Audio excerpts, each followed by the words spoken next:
नमस्कार, हस्तक्षेप में आपका स्वागत है। मैं हूं अमीन।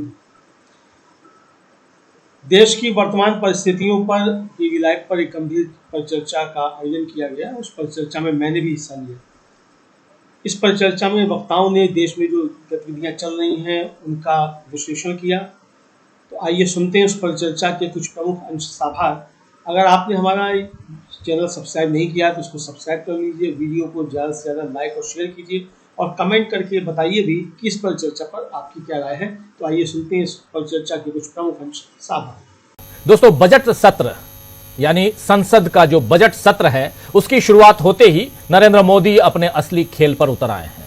मोदी का असली खेल है मुद्दों से ध्यान भटकाना और हर बात में किसी भी तरह गांधी परिवार को घसीटकर बेबुनियाद आरोप लगाना। पहले सोनिया गांधी नरेंद्र मोदी और बीजेपी के निशाने पर रहती थीं और उसके बाद राहुल गांधी को देश के सबसे बड़े विरोधी की तरह बीजेपी ने पेश करना शुरू कर दिया। और आज एक बार फिर मोदी ने सुबह राहुल गांधी को और शाम होते होते सोनिया गांधी को कटघरे में खड़ा करने की कोशिश की।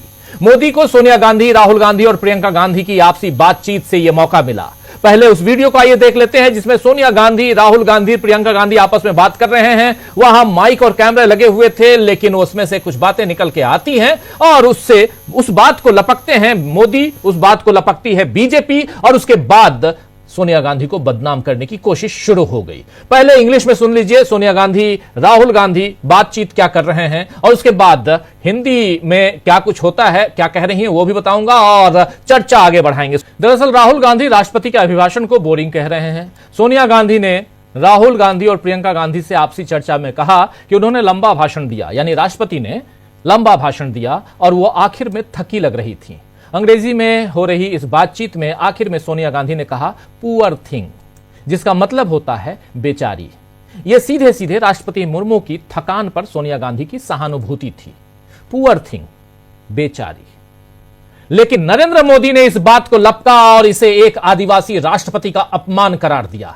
मोदी इतनी अंग्रेजी तो जानते ही होंगे, अगर वो नहीं जानते हैं तो उनके साथी, उनका ऑफिस पीएमओ ये तो जानता ही होगा कि पुअर थिंग का मतलब गरीब चीज नहीं होता, बल्कि किसी की तकलीफ देखकर भी उसे पुअर कहा जाता है। लेकिन उन्हें गांधी परिवार को निशाने पर लेना था तो इसमें उन्होंने सीधी बात का टेढ़ा मतलब ढूंढ निकाला। दरअसल इसमें नरेंद्र मोदी को अपना फायदा दिखा कि अब उन्हें विपक्ष के सवालों से बचने का मौका मिलेगा, इसलिए क्योंकि विपक्ष अब उन्हें घेरेगा। कहां कहां घेरेगा? उन्हें घेरेगा वहां जहां डॉक्टर अंबेडकर का अपमान हुआ था। विपक्ष उन्हें घेरेगा वहां जहां महाकुंभ में कितने लोग मारे गए यह पूछा जाएगा। विपक्ष उन्हें घेरेगा वहां जहां इस देश के गरीबों के साथ अत्याचार हो रहा है, दलितों के साथ अत्याचार हो रहा है, वंचितों के साथ अत्याचार हो रहा है, वहां घेरेगा विपक्ष। लेकिन इससे बचने के लिए नरेंद्र मोदी को यह जो पुअर थिंग है उसमें से बेचारी की जगह गरीब चीज, जी हां गरीब चीज, ये समझ में आया। आपको बता दूं कि आज से दोस्तों बजट सत्र शुरू हुआ है जो 4 अप्रैल तक चलेगा। कुल 27 बैठकें इस बजट सत्र में प्रस्तावित हैं और कल निर्मला सीतारमण मोदी सरकार के तीसरे कार्यकाल का पहला बजट पेश करेंगी। लोकसभा में सीधे घटने के बाद जो सीधा जो लोकसभा में जो बातें आती रही वो घटनाओं के घटने के बाद सबसे बड़ी चीज है कि अब नरेंद्र मोदी जो हैं बतौर प्रधानमंत्री कमजोर हुए हैं। कमजोर कैसे हो गए? क्योंकि 240 सीटों पे आ गए हैं और इस बीच ट्रंप के अमेरिका से सत्ता संभालने के साथ ही जो वैश्विक हालात बने हैं उनका सामना भी करने की चुनौती नरेंद्र मोदी के सामने है। यानी भीतर और बाहर दोनों तरफ नरेंद्र मोदी चुनौतियों से घिरे हुए हैं और ऐसे में उन्हें फिर से संसद में विपक्ष का सामना करना होगा, ये बात वो जानते हैं। मोदी को पता है कि विपक्ष महाकुंभ में भगदड़ से लेकर अंबेडकर के अपमान और महंगाई, बेरोजगारी जैसी स्थायी समस्याओं पर उनसे जवाब मांगेगा। इसीलिए मोदी ने जवाब देने से बचने के लिए सोनिया गांधी को निशाने पर लिया और गांधी परिवार पर हमले के लिए राज परिवार शब्द का इस्तेमाल किया। जाहिर है कि नरेंद्र मोदी इस बात को एक बेवजह विवाद में बदलना चाहते हैं।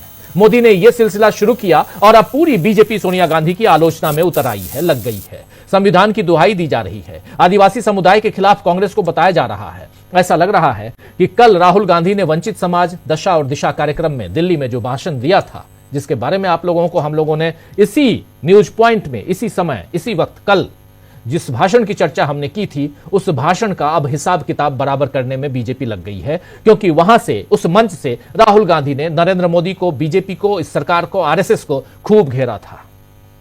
वैसे बीजेपी के हमलों का दो टूक जवाब प्रियंका गांधी ने दिया है। प्रियंका गांधी ने बताया है कि उनकी मां ने असल में क्या कहा, और जहां तक माफी की बात है तो प्रियंका ने बीजेपी से ही माफी की मांग कर दी है। आइए जरा सुनते हैं प्रियंका गांधी क्या कह रही हैं और क्यों कह रही हैं कि बीजेपी को माफी मांगनी चाहिए। सुनिए जरा।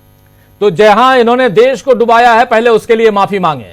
इस मुद्दे पर मल्लिकार्जुन खड़गे ने भी बीजेपी को घेरा है। उन्होंने ट्वीट किया है और मल्लिकार्जुन खड़गे ने ट्वीट के जरिए सीधे सीधे बीजेपी को, नरेंद्र मोदी को घेरा है। क्या कुछ कहा है मल्लिकार्जुन खड़गे ने इस ट्वीट में, जरा देख लीजिए। लिख रहे हैं मल्लिकार्जुन खड़गे कि महामहिम राष्ट्रपति जी का अपमान तो मोदी सरकार ने उसी दिन कर दिया था जब नई संसद के उद्घाटन समारोह में उन्हें नहीं बुलाया था। भारतीय राष्ट्रीय कांग्रेस व हमारे नेता कभी भी महामहिम राष्ट्रपति या किसी भी नागरिक का अपमान नहीं कर सकते हैं। यह हमारी संस्कृति नहीं है। लोकतंत्र के मंदिर और राम मंदिर दोनों से हमारी मौजूदा राष्ट्रपति और पिछले राष्ट्रपति जी को भाजपा ने ही जानबूझकर दूर रखा था।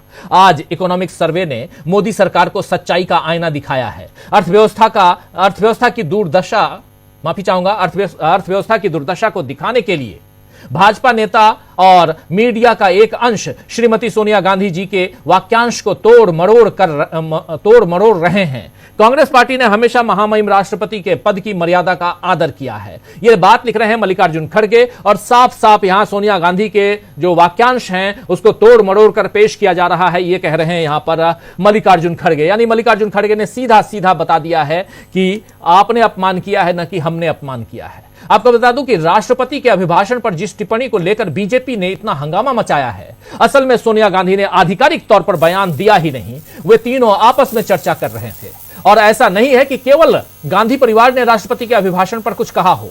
कांग्रेस के कई सांसदों ने इस पर सवाल उठाए, विपक्षी दलों के कई सांसदों ने सवाल उठाए, और आरजेडी सांसद मनोज झा ने तो बाकायदा यहां बाइट देकर अपनी बात रखी।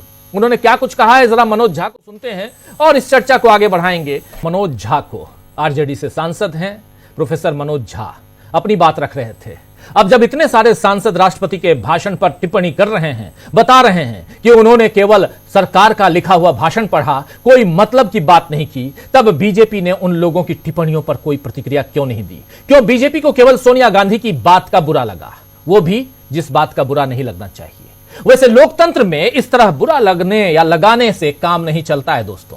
अगर आप सार्वजनिक जीवन में हैं तो कुछ बातें सहनी भी पड़ती हैं, लेकिन मोदी और बीजेपी के बाकी नेता उनके खिलाफ हुई हर बात को देश विरोधी साजिश करार दे रहे हैं। आज सुबह संसद जाने से पहले नरेंद्र मोदी ने पत्रकारों से यही कुछ कहा है। आप जानते हैं कि संसद की सत्र की जब शुरुआत होती है तो नरेंद्र मोदी 10 मिनट 12 मिनट तक पत्रकारों के सामने भाषण देते हैं, प्रेस कॉन्फ्रेंस नहीं करते हैं। उन्होंने आज तक कोई प्रेस कॉन्फ्रेंस नहीं की, इसलिए प्रेस कॉन्फ्रेंस की बात नहीं करूंगा। सवालों का जवाब नहीं देते हैं, इसलिए प्रेस कॉन्फ्रेंस नहीं है।